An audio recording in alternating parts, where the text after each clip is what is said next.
एवं जम्बूद्वीप का सामान्य स्वरूप। कल तक हमने तीन लोक का सामान्य स्वरूप देखा। आज हमें चर्चा करनी है जम्बूद्वीप के सामान्य स्वरूप के बारे में। कल तक हमने देखा था इस मध्यलोक में असंख्यात द्वीप और समुद्र होते हैं और वे असंख्यात द्वीप और समुद्र एक दूसरे को घेरे हुए होते हैं। प्रथम द्वीप होता है, द्वीप के बाद समुद्र है, समुद्र के बाद फिर द्वीप, फिर समुद्र, ऐसे असंख्यात द्वीप और समुद्र है। उसमें बीचों बीच सुदर्शन मेरु पर्वत है और सुदर्शन मेरु पर्वत के पास में सबसे प्रथम द्वीप है जम्बू द्वीप। सबसे अंतिम द्वीप है स्वयंभू रमण द्वीप और इस लोक का सबसे अंतिम समुद्र है स्वयंभू रमण समुद्र। इस प्रकार से इस मध्य लोक की सामान्य रूप से चर्चा हमने कल देखी थी। आज हमें उस सुदर्शन मेरु द्वीप पर्वत के बाजू में होने वाला सर्वप्रथम जो द्वीप है उस द्वीप के बारे में चर्चा करनी है। उस द्वीप की चर्चा करते हैं। देखिए, जो असंख्यात द्वीप और असंख्यात समुद्र है, उन असंख्यात द्वीप और समुद्र में सर्वप्रथम द्वीप है जम्बू द्वीप। सर्वप्रथम समुद्र है लवण समुद्र। ये पहला द्वीप जम्बू द्वीप, लवण समुद्र, धातकी खंड द्वीप, कालोदधी समुद्र और पुष्करवर द्वीप और अंतिम पुष्करवर समुद्र। ये द्वीप और समुद्रों का प्रमाण यदि हम देखना चाहें तो जितना प्रमाण का यह जम्बू द्वीप है उससे दुगना विस्तार वाला यह समुद्र होता है। जितना विस्तार इस समुद्र का है उससे दुगना विस्तार इस द्वीप का होता है। देखिए, सुबह मैंने जम्बू द्वीप व्हाट्सएप पे आप सबको तीसरे अध्याय के सूत्रों को फोटो करके भेजा था। इसमें से क्योंकि अभी यहां पर कुछ सूत्रों के आधार से भी हम चर्चा करने वाले हैं। सूत्र नंबर 7 लीजिए, तत्वार्थ सूत्र, अध्याय 3, सूत्र नंबर 7। जम्बू द्वीप लवणोदय शुभ नामानो द्वीप समुद्राः। जम्बू द्वीप, लवण समुद्र ऐसे शुभ नाम वाले हैं। इस मध्यलोक में असंख्यात द्वीप और समुद्र होते हैं। इसमें आगे का सूत्र देखिए, द्विर्द्विर विष्कंबा पूर्व पूर्व परिक्षेपिणो वलयाकृतयः। द्विर्द्विर विष्कंबा, द्विर्द्विर विष्कंब मतलब क्या? विष्कंब मतलब क्षेत्रफल लो, क्षेत्रफल नहीं, प्रमाण लो। एक दिशा में होने वाले प्रमाण को विष्कंब कहा। जैसे देखिए, ये जम्बू द्वीप है। इस जम्बू द्वीप का यहां से यहां तक जितना प्रमाण है उससे दुगना प्रमाण इस लवण समुद्र का यहां से यहां तक है। दिखाई दे रहा ना? जम्बू द्वीप का जो प्रमाण यहां से यहां तक है उससे दुगना प्रमाण लवण समुद्र का यहां से लेके यहां तक। इसको अपन शास्त्रीय भाषा में कहें तो एक तरफ जम्बू द्वीप को स्पर्श किया हुआ है और दूसरा धातकी खंड की पूर्व भाग को स्पर्श किया हुआ है। ये जो इस लवण समुद्र की चौड़ाई है, यह चौड़ाई इस जम्बू द्वीप की चौड़ाई से दुगनी होती है। अक्सर लोगों को इसमें जंबल होता है, इससे यह दुगना है मतलब वो समझते यहां से यहां तक दुगना। ऐसी बात नहीं। लवण समुद्र एक तरफ तो जम्बू द्वीप को स्पर्श करेगा और दूसरी तरफ तो घातकी खंड की पूर्व दिशा या पश्चिम दिशा, कोई भी दिशा स्पर्श करेगा। यह जो चौड़ाई है, यह चौड़ाई इस जम्बू द्वीप से दुगनी है। ऐसे ही जितनी चौड़ाई लवण समुद्र की है उससे दुगना विस्तार धातकी खंड द्वीप का है। धातकी खंड का जितना विस्तार है उससे दुगना विस्तार इस कालोदधि समुद्र का है। कालोदधि समुद्र का जितना विस्तार है उससे दुगना विस्तार इस पुष्करवर द्वीप का है। पुष्करवर द्वीप का जितना विस्तार है उससे दुगना विस्तार पुष्करवर समुद्र का है। इस प्रकार से जम्बू द्वीप से लेके स्वयंभू रमण समुद्र तक क्रमशः जैसे जैसे आगे बढ़ते जाएंगे तो पहले क्षेत्र से समुद्र का विस्तार दुगना है, उस समुद्र से अगले क्षेत्र का विस्तार दुगना है। ऐसे जम्बू द्वीप से लेके लवण समुद्र तक आप बढ़ाते जाना।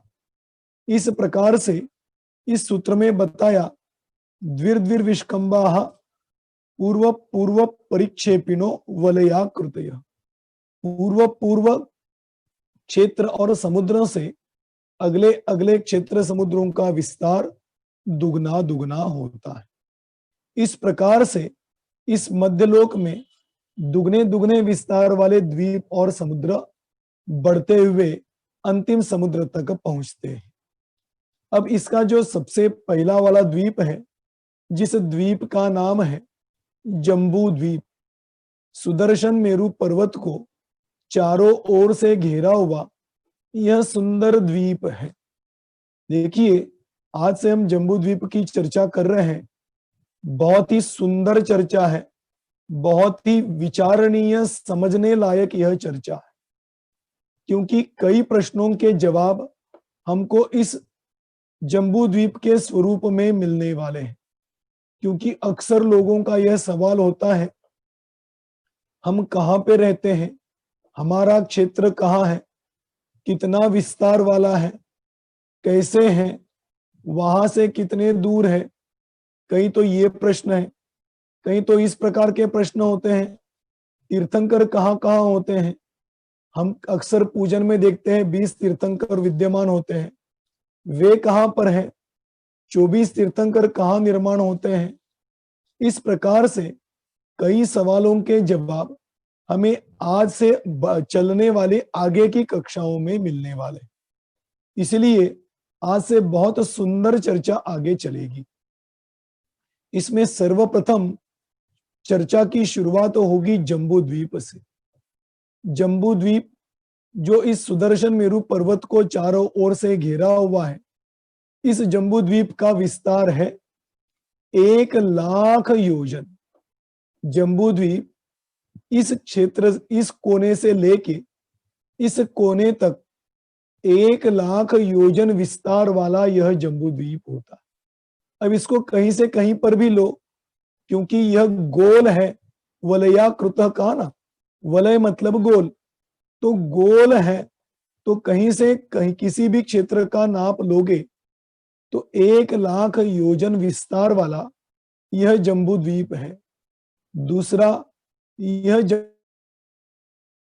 जम्बू द्वीप थाली के समान होता है। थाली मतलब क्या, देखिए,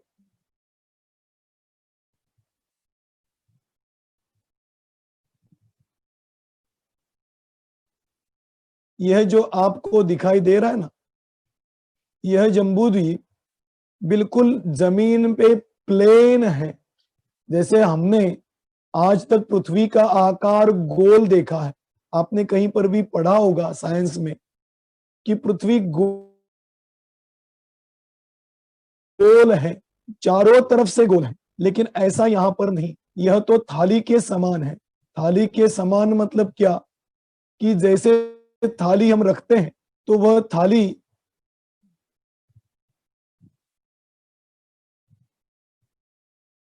इस प्रकार से, यह जो थाली है यह नीचे से तो प्लेन होती है, ऐसे ही यह हमारा जम्बू द्वीप भी नीचे से बिल्कुल प्लेन है। इसके नीचे क्या है, इसके नीचे इन क्षेत्रों के, नदियों के, तालाब की नींव होती है और वहीं से नरक की शुरुआत होती है। इसीलिए यह जम्बू द्वीप गोल वलयाकृत तो है, लेकिन ऐसा गोल है जैसे बॉल होता है ना, बॉल, क्रिकेट का बॉल हो, फुटबॉल का बॉल हो, ऐसा जम्बू द्वीप नहीं। जम्बूद्वीप ऐसा प्लेन है और उस प्लेन जगह पर गोल है। इस प्रकार से थाली के समान यह जम्बूद्वीप की रचना 1,00,000 योजन विस्तार वाला है। इसलिए यहां पर देखो, तत्वार्थ सूत्र 8वां सूत्र तो हमने देखा, द्विर्द्विर्विष्कंभा पूर्व पूर्व परिक्षेपिनो वलयाकृत तन्मध्ये मेरु नाभिर्वृत्तो योजन शत सहस्त्र विष्कंभो हो जम्बूद्वीप। उसके बीच में मेरु नाभि, नाभि मतलब बिल्कुल सेंटर, तो इस क्षेत्रों का बिल्कुल सेंटर नापना हो तो यह सुदर्शन मेरु पर्वत है। इसको वृत्तो योजन सहस्त्र विष्कंभो हो, शत सहस्त्र मतलब 1,00,000 योजन, वृत्त मतलब गोल, ऐसा विष्कंभ वाला जम्बूद्वीप होता है। इस जम्बूद्वीप में 7 क्षेत्र हैं, 6 पर्वत हैं और 14 नदियां हैं। ध्यान दीजिए, अब आज तो हमें इनके बारे में चर्चा करनी है। क्या कहा? जम्बूद्वीप में 7 क्षेत्र हैं, 6 नदियां, 7 क्षेत्र हैं, 6 पर्वत हैं और 14 नदियां होती। देखिए, अभी आपके सामने यह आपको दिखाई दे रहा है, यह जम्बूद्वीप है। इस जम्बूद्वीप 1,00,000 योजन विस्तार वाला यह जो जम्बूद्वीप है, इस जम्बूद्वीप में 6 पर्वत होते हैं। यह 6 पर्वत कहाँ हैं और उनका क्या नाम है, उसकी चर्चा अभी यहाँ पे है। देखिए, तत्वार्थ सूत्र का सूत्र भी देखते हैं और आगे इसकी चर्चा करेंगे। सूत्र नंबर 11 नंबर, तद विभाजिनः पूर्वाः पूर्वापरायता हिमवन महाहिमवन निषद नील रुक्मी शिखरिणो परवर्षधर पर्वताः। देखिए, तत्वार्थ सूत्र में एक शब्द आता है वर्षधर, और त्रिलोक सारादि ग्रंथ में पढ़ोगे तो उसमें और एक शब्द सुनने के लिए मिलेगा, कुलाचल। समझ में आया? एक तत्वार्थ सूत्र में बताया वर्षधर और त्रिलोक सार आदि ग्रंथों में बताया कुलाचल। कुलाचल क्यों कहते हैं और वर्षधर क्यों कहते हैं, उसकी चर्चा अभी यहां पर करेंगे। कुल, कुल परंपरा से जो अचल मतलब पर्वत चले आ रहे हैं। कौन सी कुल परंपरा? अनादिकालीन जो कुल परंपरा चली आ रही है, इस जम्बूद्वीप की अनादिकाल से कुल परंपरा चली। क्योंकि यह जम्बूद्वीप किसने बनाया? किसी ने नहीं बनाया। किसने नष्ट किया? किसी ने भी नष्ट नहीं किया। इसलिए यह जम्बूद्वीप अनादिकाल से चला आ रहा है। यह उसकी हुई कुल परंपरा। हम देखते हैं ना, हमारे पिताजी है, पिताजी के पिताजी थे, पिताजी के पिताजी थे, और हम किसी को कहते हैं तो यह कहते हैं हमारी कुल परंपरा से यह पद्धति चली आ रही। यह पद्धति हमारे घर में कुल परंपरा से है, मतलब जब से हम हमारा कुल समझते हैं तब से यह चली आ रही। इसी प्रकार से यह जम्बूद्वीप भी अनादिकाल से है और अनादिकाल से यह कुल परंपरा से चले आए हुए अचल मतलब पर्वत है, इसलिए इसको कहते हैं कुलाचल। ठीक। और दूसरा शब्द है वर्षधर। वर्षधर मतलब क्या? वर्ष मतलब होता है क्षेत्र, धर मतलब होता है धारण करने वाले। तो जो क्षेत्रों को धारण करते हैं उसको कहते हैं वर्षधर। क्षेत्र कौन से हैं उसकी चर्चा अभी करेंगे। तो उन क्षेत्रों को धारण करने वाले जो पर्वत हैं, उन पर्वतों के बारे में अभी यहां पर अपन चर्चा करें। इसका सूत्र अभी हमने देखा था, हेमार्जुन तपनी हिमवन महाहिमवन निषद नील रुक्मी शिखरिणो वर्षधर पर्वता। पहला पर्वत है हिमवन। यह इस जम्बूद्वीप के दक्षिण भाग से इसकी रचना शुरू होती है। यह उत्तर भाग हुआ, यह दक्षिण भाग हुआ। इस दक्षिण भाग से इस रचना को देखते जाते हैं तो सबसे पहला पर्वत आता है, वह पर्वत है हिमवंत। दूसरा पर्वत है महाहिमवंत, तीसरा निषद, चौथा नील, पांचवा रुक्मी और छठा शिखरिणी। ऐसे हिमवन, महाहिमवन, निषद, नील, रुक्मी और शिखरिणी, इन 6 पर्वतों की व्यवस्था इस जम्बूद्वीप में है। यह पर्वत इस क्षेत्र में पूर्व से पश्चिम तक फैले हुए हैं। ये पूर्व हुआ और ये पश्चिम हुआ। ऐसे पूर्व से लेकर पश्चिम दिशा तक यह पर्वत फैले हुए हैं और इन पर्वतों का पार्श्व भाग त्रिलोक सार में आप पढ़ेंगे तो वहां पढ़ने के लिए मिलेगा कि इन पर्वतों का पार्श्व भाग लवण समुद्र को स्पर्शित करता। पार्श्व मतलब इस तरफ का भाग और इस तरफ का भाग, तो यह दोनों भाग लवण समुद्र को स्पर्शित करते हैं। ऐसे पूर्व पश्चिम दिशा में फैले हुए यह वर्षधर 6 पर्वत होते हैं। इन पर्वतों के रंगों के बारे में भी इस तत्वार्थ सूत्र में सूत्र आया है। देखिए आगे का सूत्र, हेमार्जुन तपनीय वैडूर्य रजत हेममया। हेम, अर्जुन, तपनीय, वैडूर्य, रजत और हेम, ऐसे इन कुलाचल पर्वतों के 6 रंग बताए गए। पहला पर्वत है हेम। हेम मतलब सोने जैसा रंग इस पर्वत का होता है। दूसरा अर्जुन, अर्जुन मतलब चांदी जैसा, तो दूसरा पर्वत जो है वह चांदी के जैसा रंग वाला पर्वत है। तीसरा पर्वत तपनीय। तपनीय मतलब तपाया हुआ सोना।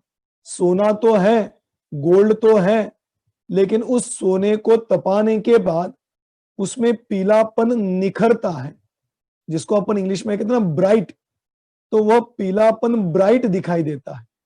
ऐसे तपनीय मतलब तपाए हुए सोने की तरह।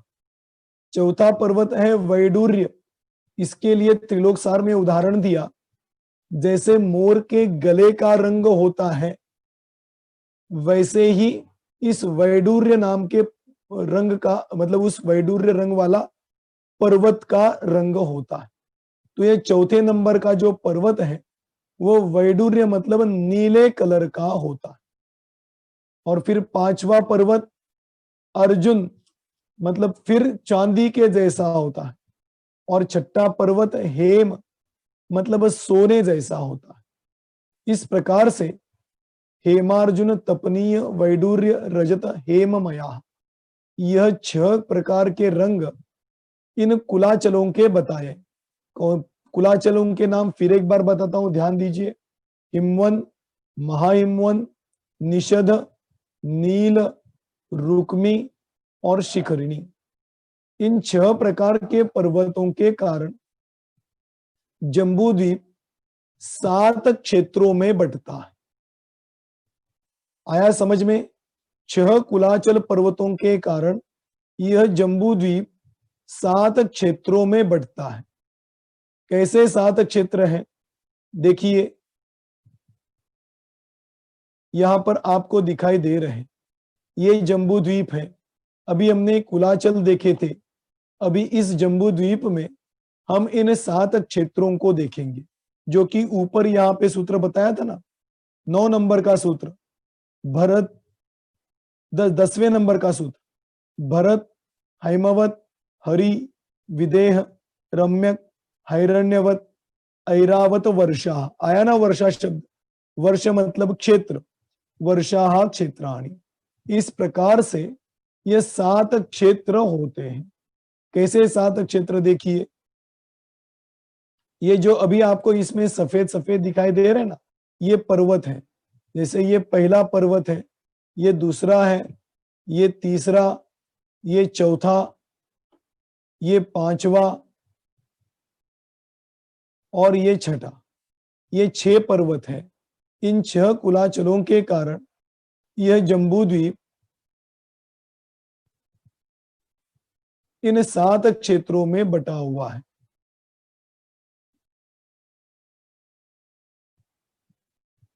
सात क्षेत्र अभी आपने देखे।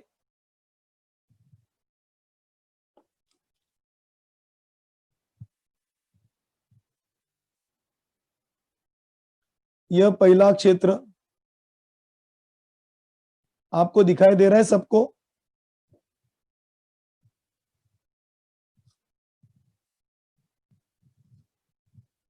आवाज आ रही मेरी?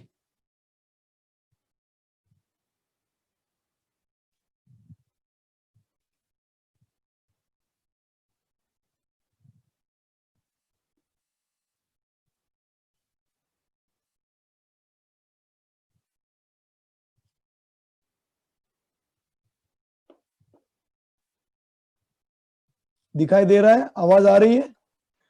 आवाज आ रही है भाई साहब, पर स्क्रीन शेयर नहीं हो रहा है, दिखाई नहीं दे रहा है। वो अभी कट गया था, अभी आ गया, स्क्रीन शेयर हो गया। हाँ 2 हो मिनट। रहा है। हाँ अब ठीक है। ठीक है, सबको दिखाई दे रहा है ना? जी भाई साहब। हाँ देखिए, अभी ये आपको आपके सामने यह जम्बूद्वीप है। इस जम्बूद्वीप के जो 6 कुलाचल अभी हमने देखे थे, 1, 2, 3, 4, 5 और 6, इन कुलाचलों के कारण यह जम्बूद्वीप 7 क्षेत्रों में बटा हुआ है। 7 क्षेत्रों में कैसे बटा हुआ है? देखिए, यह पहला क्षेत्र जो ग्रीन दिखाई दे रहा है ना आपको, यह पहला क्षेत्र है भरत। उसके बाद दूसरे नंबर का क्षेत्र हैमवत, तीसरे नंबर का क्षेत्र हरि, चौथे नंबर का क्षेत्र विदेह, पांचवें नंबर का क्षेत्र रम्यक, छठे नंबर का क्षेत्र हिरण्यवत और 7वें नंबर का क्षेत्र ऐरावत। भरत, हैमवत, हरि, विदेह, रम्यक, हिरण्यवत और ऐरावत। इस प्रकार से इस जम्बू द्वीप में 7 क्षेत्र हैं। इन 7 क्षेत्रों के नाम और उनके स्थानों के बारे में अभी हम यहाँ चर्चा कर रहे हैं। नीचे से ऊपर, मतलब यहाँ तो उत्तर हो गई, यह दक्षिण हुई। दक्षिण से लेके उत्तर तक जैसे जैसे हम बढ़ते हैं, तो दक्षिण में सबसे पहला क्षेत्र, उसके बाद दूसरा क्षेत्र, तीसरा क्षेत्र, चौथा क्षेत्र,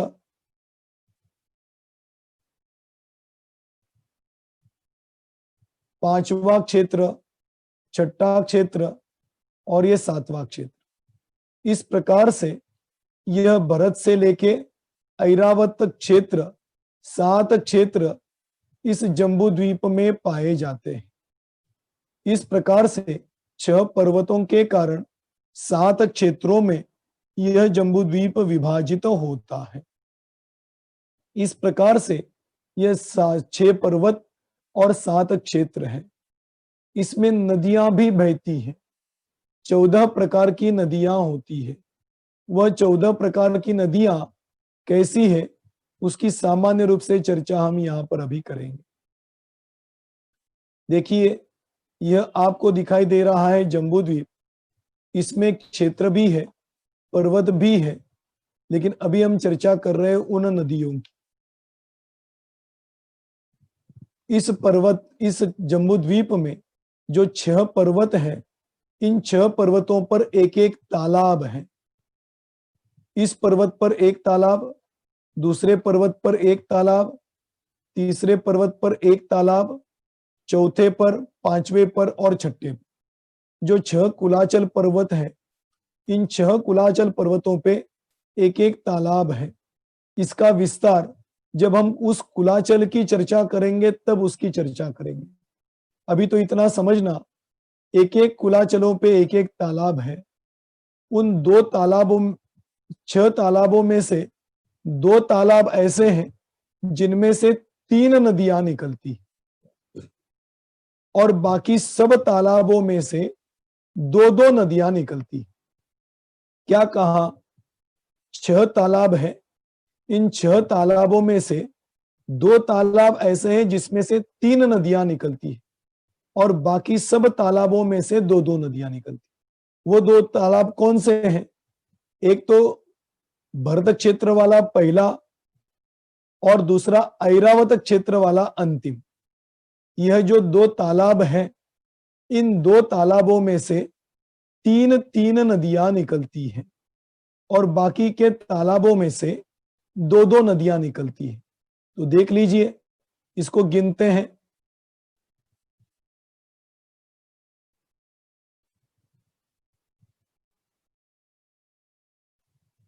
पहला तालाब, इसमें से ये पहली नदी निकली, ये दूसरी नदी निकली और ये तीसरी नदी निकली। दूसरा तालाब, इसमें से एक इस तरफ गई नदी, एक इस तरफ, 2 नदियां निकली।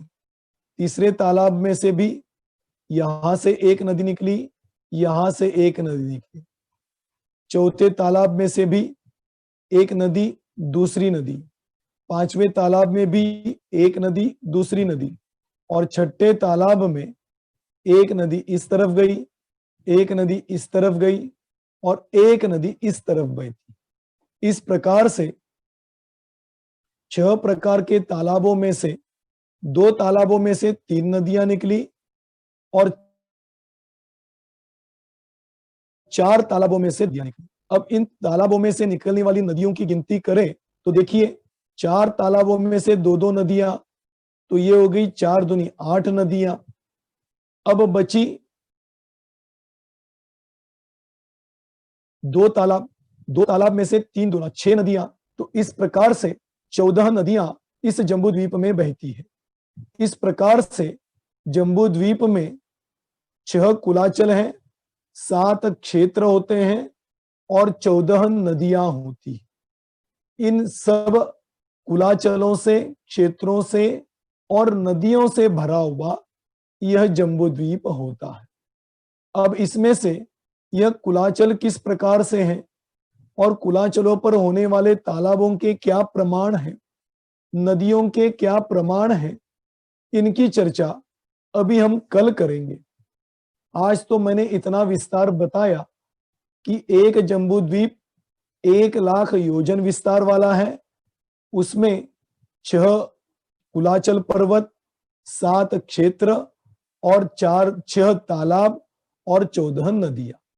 इस प्रकार से यह सब इन जम्बू द्वीप में बहने वाली नदियों का प्रमाण बताया गया है।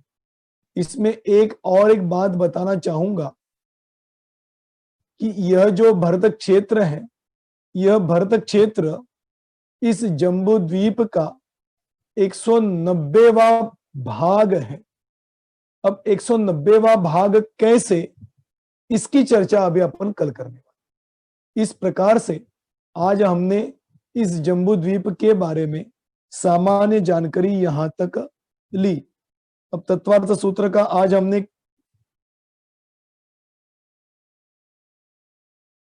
12वें नंबर का सूत्र देखा था। एक 14वें नंबर का सूत्र भी देखते हैं और बाकी की चर्चा अपन कल करने वाले। 14 नंबर का सूत्र है पद्म, महापद्म, तिगिंछ, केसरी, महापुंडरीक और पुंडरीक। देखिए, इसी क्रम से यह तालाब लीजिए, दक्षिण से शुरू करना है आपको। पहला क्या है? पद्म। पहले सरोवर का नाम है पद्म, दूसरे सरोवर का नाम है महापद्म, तीसरे का तिगिंछ, चौथे का केसरी, 5वें तालाब का महापुंडरी और 6ठे तालाब का पुंडरी। ऐसे इन 6 तालाबों के नाम भी इस तत्वार्थ सूत्र में बताए हैं। ऐसे यह 6 तालाब और उसमें से निकलने वाली 14 नदियां यह प्रमाण इस जम्बूद्वीप का हमने आज देखा। कल हम इसकी नदियों के बारे में, कुलाचलों के बारे में और हो सके तो क्षेत्र के बारे में भी चर्चा प्रारंभ करेंगे। आज हम इतना ही विषय यहाँ पर लेंगे। अब इसके बारे में किसी को प्रश्न हो तो पूछिए।